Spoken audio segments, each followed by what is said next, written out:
all my loving students, I welcome you to my English class. आज आम पढ़ा दशम इंग्लिश बही रे नूतन भाव में आड करा गोटे खूब सुंदर पोएम विषय द सॉलिटरी रिपर जार पोएट होउचंदी विलियम वर्ड्सवर्थ। तेबे कविता को जीवा पूर्वर ए पोएम को बुझा पूर्वर आम टिके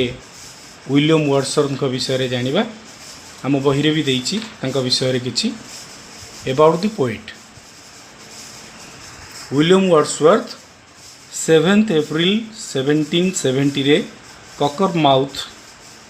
जहाँटा कि इंग्लैंड रो लेक डिस्ट्रिक्ट रे अवस्थित से जन्मग्रहण करथिले। He is regarded as a worshipper of nature, जे कि प्रकृति को पूजा करुथिले, प्रकृति को भल पाउथिले। Love of nature is a major theme of his poetry. तांकर अधिकांश पोएम रे प्रकृति प्रति तांकर भल पाइबा को से दर्शाउथिले। मोट उपर कहया गले से जने प्रकृति प्रेमी कवि थिले, nature loving. He wrote about ordinary main and women in the language of the ordinary people. लोक मानकर कथित भाषा जोटा स्पोकन लैंग्वेज जोटा रिटिन गोटे स्पोकन गोटे, तेणु ऑर्डिनरी पीपुल ऑर्डिनरी लैंग्वेज रे एवं ऑर्डिनरी लोक मानक विषय रे लिखा को से खूब भल पाउथिले। For him poetry is the spontaneous overflow of powerful feelings arising from emotions recollected in tranquillity. ना पोएट्री होउची spontaneous overflow of powerful feelings. आम भितरे जो शक्तिशाली भावना आसे, गोटे स्ट्रॉन्ग भावना आसे, ता स्वतःप्रवृत्त भाव में बहिरागत हवा बा व्यक्त हवा ताकू आमे कहिबा कविता बोली बा पोएट्री कहिबा। एवं कौन से जो स्ट्रॉन्ग फीलिंगटा बा पावरफुल फीलिंग कोटू आसीबो arising from emotions recollected in tranquillity. प्रशांत भाव में, शांत भाव में जो भावना, जो भावावेग आम मन भितर, आम हृदय भितर पुंजीभूत हम जमा होकर रहिबो, तारि देहरु आमे गोटे पावरफुल फीलिंग पाइबा। एवं सेही पावरफुल फीलिंग जेतेबेले शब्द आकार रे ओवरफ्लो करिकरी स्वतःप्रवृत्त भाव में बाहरी आसे, ताकू आमर विलियम वर्ड्सवर्थ आम ए कवितार कवि कहउछन्ती से ही होउची पोएट्री। केते खूब सुंदर कथा कहउछन्ती। He died at Rydal Mount and gardens United Kingdom on April 23, 1850। ये है कवि विषय आम कि जानले। जदि आम कविता विषय जाना, ये कविता कहीं कवि लिखिले। In the present poem the solitary reaper Wordsworth depicts a solitary highland lass, her sweet song and the profound effect of the song on him. The poem is one of Wordsworth's finest lyrics. यही कविता solitary ripper कविता Wordsworth कौन करिसेंती ना आमको depict करछन, दर्शाइछंती solitary highland लास। ये जो LASS लास, यही वर्डटा आम मध्य पाइबा कौन कविता पढ़ला बेले पाइबा। लास अर्थ होची गर्ल। स्कॉटलैंड रो लैंग्वेज रे गर्ल को लास कहा जाए, रूरल एरिया रे गर्ल को लास कहा जाए। से गोटे सॉलिटरी निकांचन रे एकुटिया थिबा गोटे हाईलैंड लास, हाईलैंड उच्च स्थल उच्च भूमि एरिया रो गोटे झियो विषय रे तार sweet song and the profound effect of the song on him. से गाउथिबा, से झियोटी गाउथिबा गोटे अति मधुर गीत एवं से गीतर प्रोफाउंड इफेक्ट, विस्तृत प्रभाव जोटा कि तांका ऊपर पड़ीथिला, तारी विषय रे एई कवितारे आमको कवि किछि जणे। एबे आमे गोटे पर गोटे स्टैंजा देखिबा। मु पढुछि भल भाव में बुझिया मु चेष्टा करिवि। Behold her single in the field, yon solitary highland lass, reaping and singing by herself, stop here or gently pass. Authore, behold her single in the field, yon solitary highland lass, reaping and singing by herself, stop here or gently pass. Behold, ये गोटे नुआ word आम जानूचे। Behold, behold हूँ कौन ना to look at, देखा कवि कहउचंती behold her से झीटी को देख सिंगल इन द फील्ड से जमी भितरे से पड़िया भितरे सिंगल एकोटिया थिबा गोटे नारी प्रति दृष्टि आकर्षण करने कवि आमको प्रथम लाइन रे कहले योन सॉलिटरी हाईलैंड लैस योन कहले स्कॉटलैंड रो गोटे पुराना भाषा योन माने ओवर देयर सेठारे देख सेठारे सॉलिटरी हाईलैंड लैस गोटे एकुटिया सॉलिटरी कहले एकुटिया हाईलैंड लैस स्कॉटलैंड को भौगोलिक भाव में दुई भाग विभक्त करा जाए तार नॉर्दर्न साइड को हाईलैंड कह जाए सदर्न साइड को लो लैंड कह जाए तेणु हाईलैंड एरिया रो गोटे झील केमिति सिंगल सॉलिटरी भाव में पड़िया बा जमी रे काम करुछि देख ripping and singing by herself कौन सी करुछि कवि कहउछंती रिपिंग एंड सिंगिंग रिप करवा अर्थ होछि अमल करवा शस्य अमल करवा तेणु से झीटी एकुटिया से जमी रे कौन करुछि शस्य अमल करुछि एवं अमल कला बेले कौन करुछि गीत गाउछि reaping and singing by herself निजकु निजे तार उद्देश्य क्या गीत शुणेबा नुह से काम कला बेले निजे निजे गीत गाई चली स्टॉप हियर और जेंटली पास कवि कहउचंती कवि आमको प्रथम लाइन में कहले देख से झीटी को देख जी कि पड़िया रे एकुटिया काम करुछि एवं शस्य अमल कला समय गीत गाउछि तापर से आमको पुणी कौन कहउचंती ना स्टॉप हियर और जेंटली पास जदि तुम्हें इंटरेस्टेड अच्छ से झीर गीत शुणापी जदि तुम्हें माने मध्य मो भली प्रगल्भ होउछ से गीत से झीर गीत रे तेबे स्टॉप हियर चुपकिना छिड़ा होकर देख और जेंटली पास नीरव एठू पलई जाओ तार गीत गाइबार ता काम करिबार ताकू डिस्टर्ब करनी सेकेंड स्टैंजा को जीवा alone she cuts and binds the grain and sings a melancholy strain O listen for the vale profound is overflowing with the sound आउथरे Alone she cords and binds the grain and sings a melancholy strain. O listen, for the vale profound is overflowing with the sound. Earth alone she cords and binds the grain जहाँकि आम पूर्व स्टांजारे पढ़िले जे से rib करुला ता अर्थ शस्य अमल करुला तेणु से शस्य केमिति अमल करुची ना से एकुटिया सी कट्स निजे काटुची एवं बांधुची आम जानिचे समस्त केमिति धान बिलरू काटिकी ताकू बीड़ा बंधा जाए ठीक सेमती सी मध्य alone she cuts and binds the grain शस्य को काटुची एवं ताकू बांधुची and sings a melancholy strain जेते बेले काटुची एवं बांधुची से समय रे मध्य से गीत गाउची की गीत गाउची ना मेलानोकोली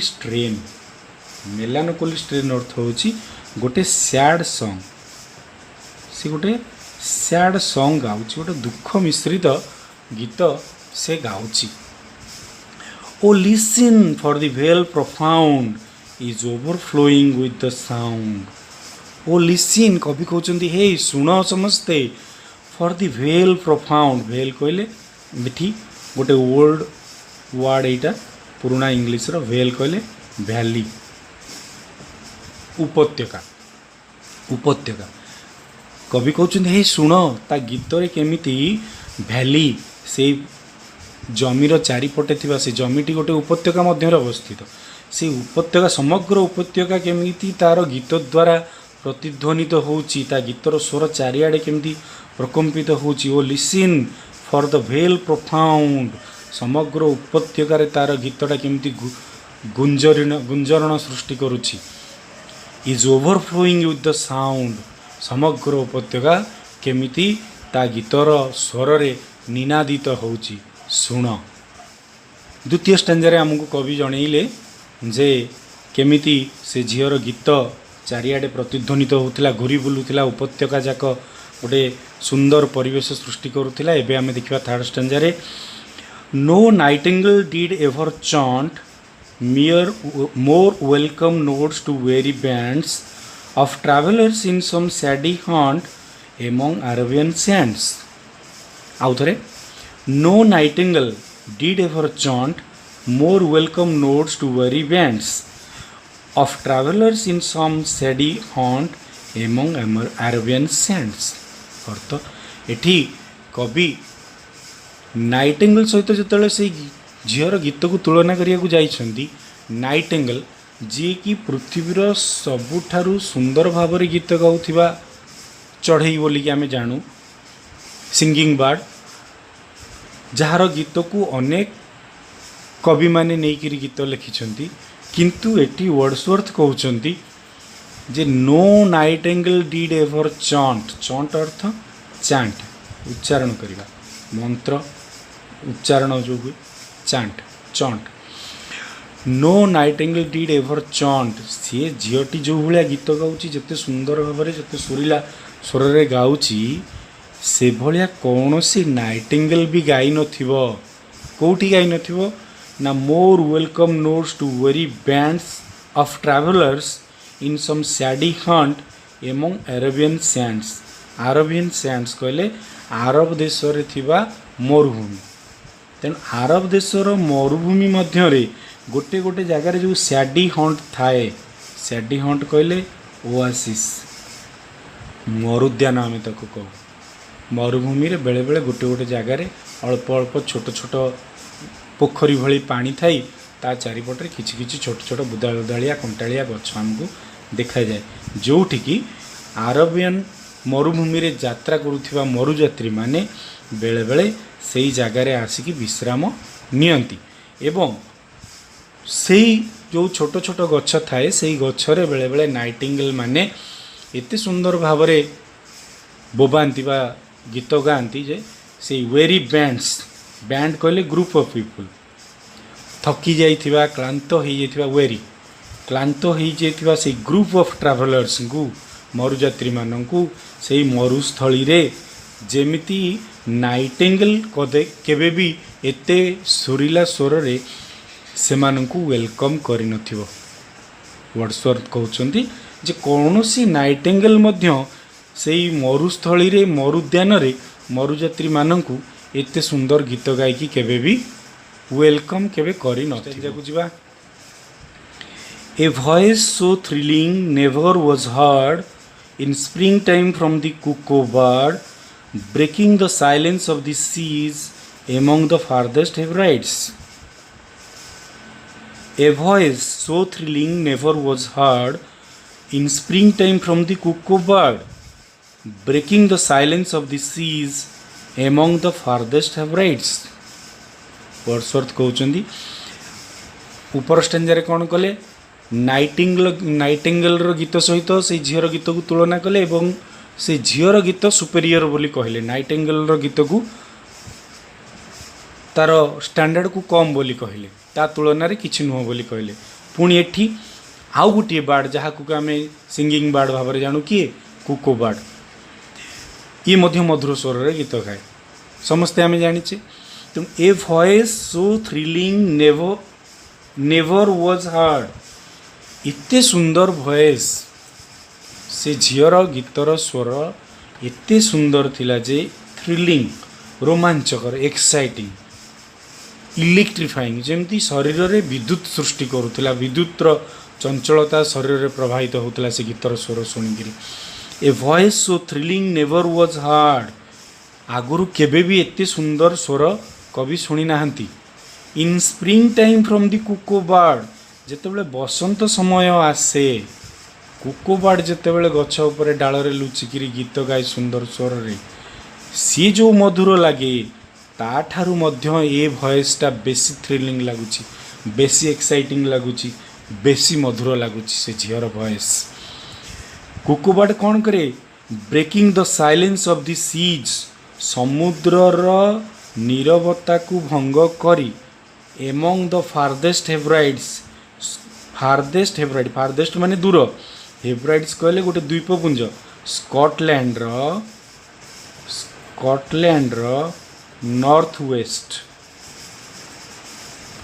नॉर्थ वेस्ट साइड रे गोटे द्वीप समूह देखा जाए द्वीपपुंज देखा जाए ताकू हेब्राइड्स कह जाए तेणु से द्वीपपुंज पाखरे थिबा समुद्र रे द्वीपपुंज को घेरी रही समुद्रर नीरवता को भंग करी बसंत समय कुकोबाड़ जो गीत गाए अति सुंदर लगे ताठारू मध्य ए झीर गीतर स्वर बहुत मधुर थिला। ता पर स्टेंजारे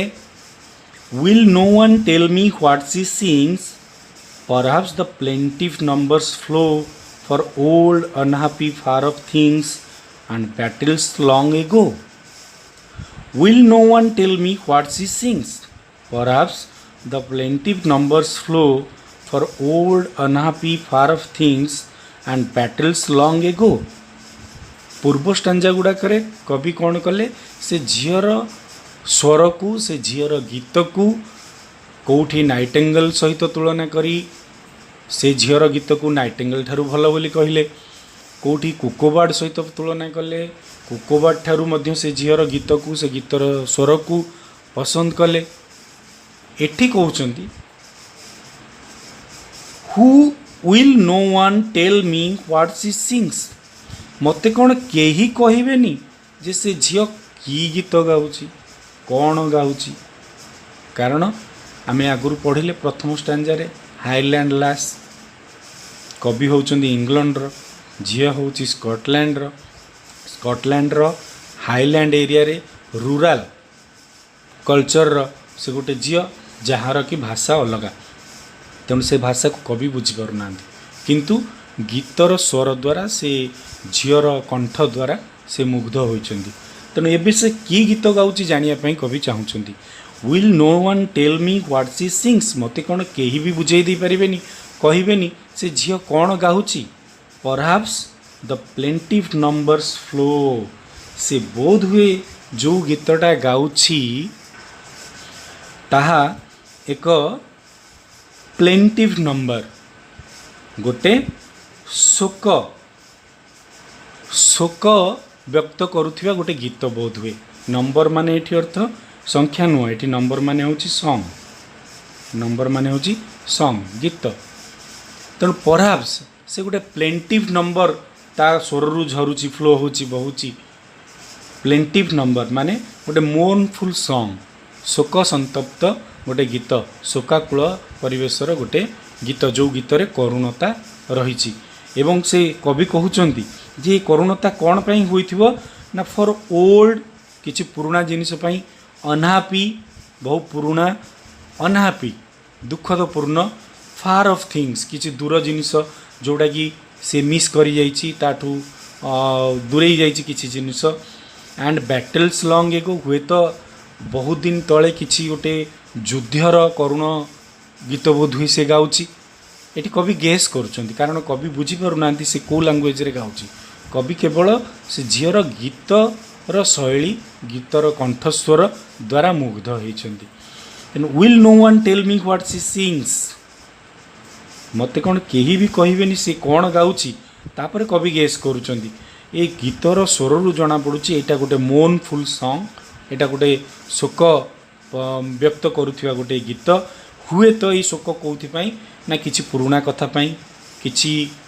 दुख जिनस पाई अनहैप्पी थिंग्स पाई किछि फार ऑफ थिंग्स पाई किछि जो जिनसडा ताठू दूरेई जाइछि ता पई हेतिबो नहेले हुए तो गोटे कौनसी युद्धर करुण कहानी को से गीत आकार रे बोधवे गाउछि। Or is it some more humble day familiar matter of today some natural sorrow loss or pain that has been and may be again कवि ए पर्यंत बुझी नांती से कौन गाउछि गोटे पर गोटे जिनिस को से अनुमान करि चलचंती गेस करि चलचंती प्रथमे से कहउचंती बोध हुए किछि गोटे दुखपूर्ण कहानी से गीत आकार रे गाउछि किंबा गोटे युद्धर करुण गीत से गाउछि पुणी से कहउचंती or is it some more humble lay गोटे ऑर्डिनरी सॉन्ग कि एटा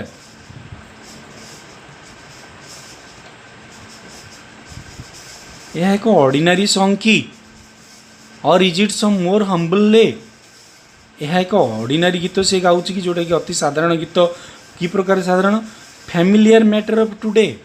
जोटा कि एबे घरे घरे बा पारिवारिक भाव में घटे सेमतिया किछि गोटे गीत से गाउछि कि सम नेचुरल सरो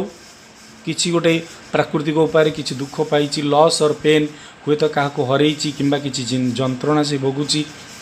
that has been and may be again हुए तो से भाया किसी जंत्रणा से भोगी सारी बा हुए तो आहरी आगु को भोगवार अच्छी से सही प्रकार मन दशा को व्यक्त करी गोटे ऑर्डिनरी सॉन्ग गाउची कवि से गीत को बुझापी चेष्टा कर वर्ड्सवर्थ से गीत को जानापी विभिन्न प्रकार अनुमान लगे किंतु किसी भी जानीपारि ना केवल गेस पर गेस कर चलती पर स्टांजार whatever the theme the maiden sang as if her song could have no ending I saw her singing at her work and over the sickle bending whatever the theme the maiden sang से गीतर theme सारांश जहाँ भी हो कवि कहते Wordsworth कहते whatever the thing the maiden sang maiden कहले पुणी ये झीपाई मेडेन लिखाई maiden whatever the theme the maiden sang से झी जहाँ भी गीत गाँचे से गीतर थीम सारांश जहाँ भी था आज if her song could have no ending मत लगुच जमती से गीतर कौन सी एंडिंग नहीं आमे जानीचे बाहागर बेले आमे ओडिया